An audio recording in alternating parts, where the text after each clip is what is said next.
Sanibonani molweni India namkela ku-SSTV ngesiXhosa. Hey guys, kuningi atsho amaZulu. UThumeka ke noHlathi guys batshatile and ke uHlathi waxolelana nonyanakhe ba-right plus uZoreka naye u-right ngento yomtshato kaThumeka. Kangabe na-problem amnikeza i-support yonke. But then ke uThumeka belindele into kuzoba khona ke emtshatweni ke uZoleka, but then uZoleka wayo-attend i-meeting kwangabikho ke emtshatweni, but wayesithi uyeza until azofumanisa into yoba kukhona iindaba azibizelwe ngugqirha eCaba ebekhe waya kwagqirha wakhe ke ugqirha wayesemxelela into yoba congratulations sisi ukhulelwe. Hayi ke khangabe sakwazi nokuya nakulo mtshato ke uZoleka uvele wagoduka straight waya endlini. So uLazarus ke Caba ke u-worried because kudala emzama uZoleka akamfumani until ade ayomqonqosela kwakhe. Xa efika kuye ufika uZoleka emxelela into yoba hayi mna ndibona uba yonke le nto yethu masiyiyeke, akho sizathu siphathekayo. uLazarus xakene nento uyabuza uba kanti kwenzeke ntoni until ke uZoleka ade athethe inyani into yoba ke I am pregnant. Yho, and ke ngoku abe sele ke uLazarus eyiqonda ke into yoba ke egqibeni ayinguye atsho ke into yoba mna ayindim ke utata walo mntana, axakene nento kuZoleka because noZoleka unale nto ithi mhlawumbi bengathi ngowakhe umntana although ke zazi uba kuthiwe uneenyanga ezingaphi.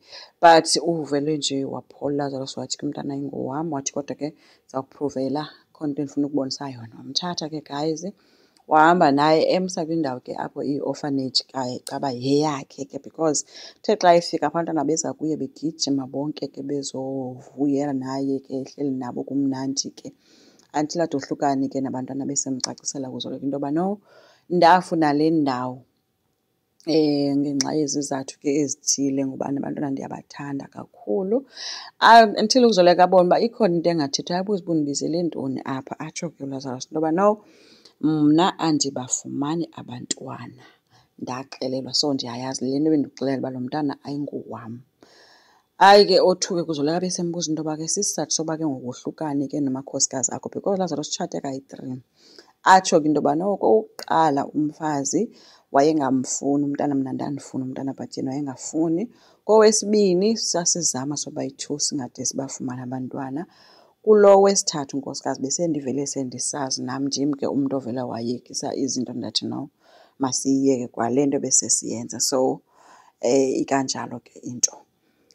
So uZoleka ke ngoku abesesithi ke uyaxolisa ngayo yonke into ke ngohlwenzeke ngalo, but futhi enento ethi yena akarhaleli uphinde ahambe ijeni eyi-1 awayihamba noHlathi because uHlathi ngulo wamenza into yoba angakabi nayo itshansi yokuzikhulisela umntana wakhe uqhawe because kaloku wayengafuni ahambe, engafuni uba ahambe naye nalo mntana lowo. So uthi ke akarhalele uphinde adile nedrama kaHlathi nje tu. So bebeyihleka ke into yoba ethi ke uLazarus yho, iwesi into yoba umntu endimthandayo ukhulelwe umntana we-ex-husband yakhe, ex-husband leyo etshate nekhazini yakhe. Yho, hayi ke athi ke uZoleka hayi sana yimuvi nguMzantsi Magic. But ke baqhubeka bezincokolela kabe sesithi ke uZoleka ke kuthiwe ke una-4 months inyanga. So abesesithi ke ngoku hayi mna ndicinga into yoba mhlawumbi lena yi-opportunity yokuba sobayi-2 siphole kwizinto esidlule kuzo.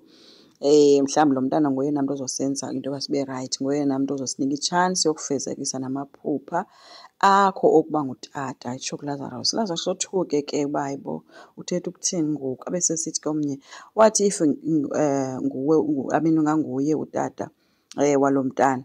uLazarus uvele angazi ke guys because nyhani liphupha eli ekudala lirhalela into yoba angakakhulisa umntana ngenye imini, but ke ngoku uyise lo mntana ukhona. And if uHlathi engabala mhlawumbi iinyanga zalo mntana okanye nexesha azalwe ngalo uzoyiqonda uba lo mntana ngowakhe and uzobe lapha emxelela uba lo mntana ngowakwamabandla lo. So kuninzi endicinga uba kuseza mna kwinto edibanisene naye lo mntana noZoleka, okanye uThumeka uyawungenelela amphinde amxuthe umntana uZoleka amthathe ayozikhulisela ngokwakhe because ke uThumeka unobubele ebantwaneni uqhawe ngowakhe and akana-stress futhi ngaye.